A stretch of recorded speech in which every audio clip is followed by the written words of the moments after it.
Yes, my name is D.Muir. This is my final project on managing my personal classroom. Throughout the semester, I have been taught multiple aspects that need to come together to create a positive learning environment. This semester, I have had the opportunity to be taught by Professor Jensen, learn from educational professors like Harry Wong, and research 3 educational theorists and observe in many classrooms. Through my studies, I have found that the most important facets that I plan on instilling in my classroom are community, classroom management, rules, routine, and consequences, classroom design, and communication. Creating a successful community in the classroom sets the foundation for positive relationships to be built between teachers, students, and parents, also helping to create a purposeful community that will enhance learning, caring, and professionalism, while motivating the students to learn. This is also needed for classrooms to function properly. Not only is it important to obtain a positive classroom community, school communities need to be established. There needs to be a positive environment, shared values, and goals focused in the same direction throughout the school. This process can be supported and started in the classroom. Classroom communities provide students with a safe environment where there is less alienation, improved motivation, less misbehavior, which increases the commitment among students and teachers.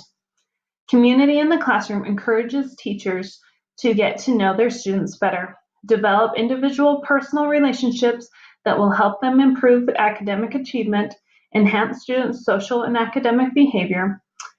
A healthy community in the classroom can be built by shared questions, ideas, and feelings. It is important to be an active listener and communicate efficiently with the students. Be a model for your students. A classroom community is created when children can develop socially and emotionally. This is achieved when children are empowered and invested in the classroom by shared goals, experiences, and trusting one another.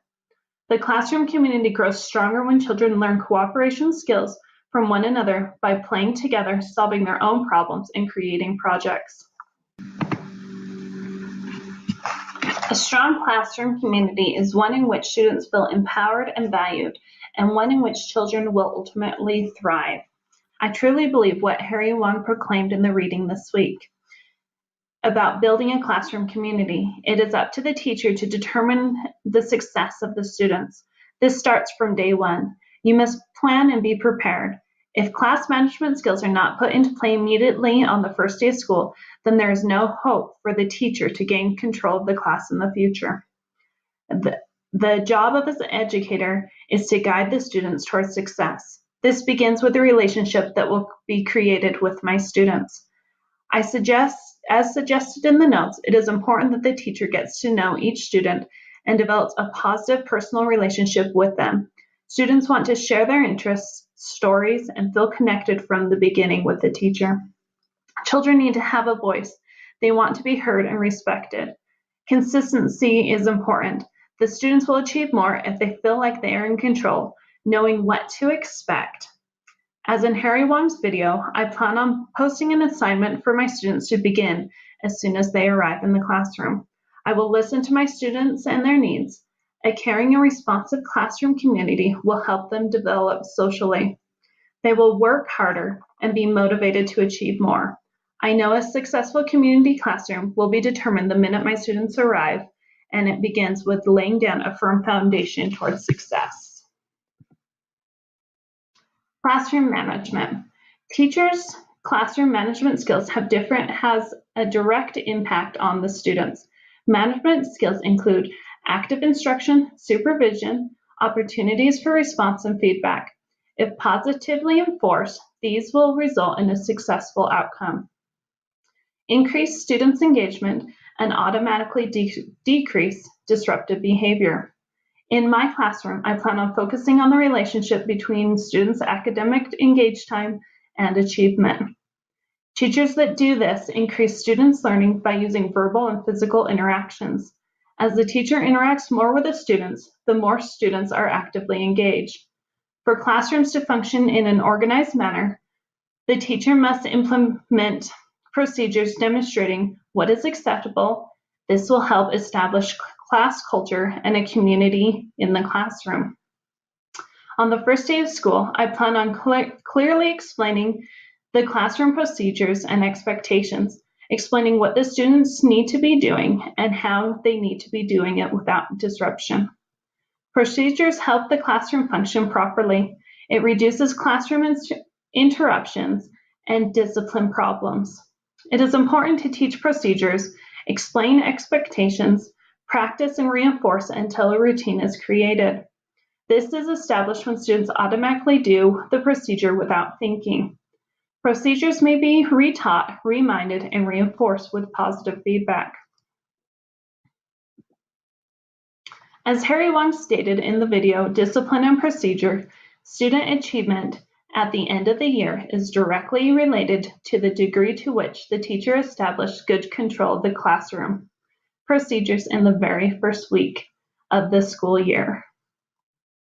It is important to establish rules and procedures in the classroom on the first day of school. This will ensure a well-managed classroom. The teacher needs to plan before the school year starts what rules and procedures will be implemented on the first day and remain constant in the classroom throughout the entire year. Procedures established in the classroom are essential for the classroom to function in an organized manner. They demonstrate what is acceptable. When procedures are clearly explained, students will know what they always need to be doing and how they need to be doing it. This can be taught easily by the teacher by explaining the expectations, practicing what is taught, and reinforcing them until a routine is created. As the notes stated this week, this will help the teacher have a smooth running classroom. Teachers will know what is expected of them, and time will not be wasted. An essential part of running a classroom smoothly is teaching the students to discipline themselves. Students should be able to check their behavior individually, which will result in creating an orderly environment in the classroom. As Harry Wong proclaimed, if you don't have a plan, you're planning to fail. As a teacher, I must plan in advance, and my students need to be actively engaged. The classroom management skills that I have used in my classroom will have a direct impact on my students. Rules, routine, and consequences. As I talked about before, classroom management starts with a well-designed classroom rules that are acceptable and guide students towards academic achievement and positive classroom environment. The ultimate goal of teaching effectively means students are learning and achieving their educational goals. Rules are created to promote independent learning and success, creating a productive and orderly environment. Rules will increase instruction time, manage behavior, and increase student involvement. They need to promote acceptable behavior.